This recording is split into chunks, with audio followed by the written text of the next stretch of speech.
మీరు అందరూ కూడా చక్కగా ఇంట్లో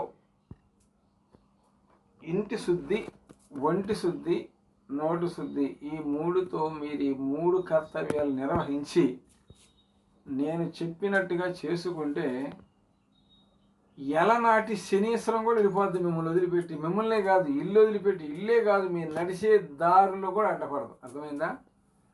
అంతా నియమంగా చేసేవాళ్ళు ఎవరు లేరు. అర్థమైందా? పూజ చేస్తున్నామంటే ఒక శుద్ధి, శుభ్రత ఉండాలి. అలాగే పూజ చేయమన్నామని చెప్పి ఒకళ్ళు ఇంటి నిండా పటాలు పెట్టారు. ఏమీ లేదు, 15 రోజులకో వారానికి ఒకసారంట అట్లా బొట్లు అలా పెడతారంట. ఏది, ఒక పువ్వు లేదు, ఏమీ లేదు, ఇక అట్లా పెట్టి పెడతామే. అది ఎంత పాపమో తెలుసా? మనం ఎంతవరకైతే పూజ చేయగలమో, ఎంతమందికైతే మనం ఇక్కడ ప్రసాదం పెట్టగలమో, ఎంతమందికైతే పూలతో తృప్తి చేయగలమో అంతవరకు దేవతల్ని, దేవుల్ని మనం ఉంచుకోవాలి. తిరుపతి వెళ్తారు, విచిత్ర పటాలు తెస్తారు. కాళహస్తి వెళ్తారు, చెప్పకూడదు, ఎలా పడితే అలా పటాలు తెచ్చుకొని మీ ఇష్టం వచ్చినట్టు చేసుకుంటే మీ చేతులతో మీరే మీ పాపాన్ని నెత్తిన పెట్టుకొని మూట కట్టుకున్నట్టు. అర్థమైందా?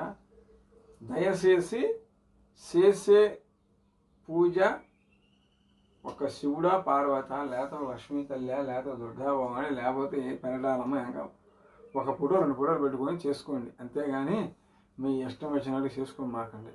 రోజు కూడా కొంచెం వాళ్ళు శుభ్రంగా ఊడ్చుకొని అంత పటిక బెల్లము, లేకపోతే మీకు కొబ్బరికాయ లేదా అట్టిపోండి, మీ ఇష్టం ఏదో ఒకటి సమర్పించేసి, లేకపోతే 2 పూలు సమర్పించేసి, నాయన నువ్వే దిక్కు, నాయన అమ్మ తల్లి మా కుటుంబాన్ని నువ్వే చూడాలి అనేది మీరు మొక్కున్నారనుకోండి, అప్పుడు మీ మొర భగవంతుడు ఆలకిస్తాడు. అంతేగాని మనము చేసిన పాపాలు మన ఆత్మ శోకిస్తానే ఉంటుంది. మన ఆత్మ వచ్చేస్తాయి.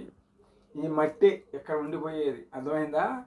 ఈ గాలి లేకపోతే ఈ శరీరం ఇలా పీకినా కూడా వచ్చేస్తుంది 2 రోజులు 3 రోజులకి. అదే ఒకటే చెప్తున్నా, ప్రతి ఒక్కరు కూడా మీ పాపాలు ఇక్కడే కడిగేసుకోండి.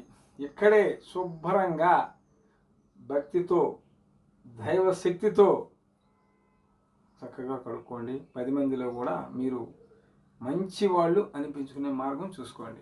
జై నాగు. అలాగే ప్రతి ఒక్క నా వీడియోని షేర్ చేయండి, లైక్ చేయండి, ఫస్ట్ నుంచి చివరికి చూడండి. నా వీడియో మీకు అర్థం కాకపోతే ఎవరికైనా తెలిసిన వాళ్ళు చూపించండి, వాళ్ళు విమర్శ మీకు చెప్తారు. అర్థమైనా? అలాగే యూట్యూబ్ ఛానల్ ధన్యవాదాలు అండి. నా ఛానల్ చక్కగా మీరు ప్రపంచానికి అందిస్తున్నారు. జై నాగు.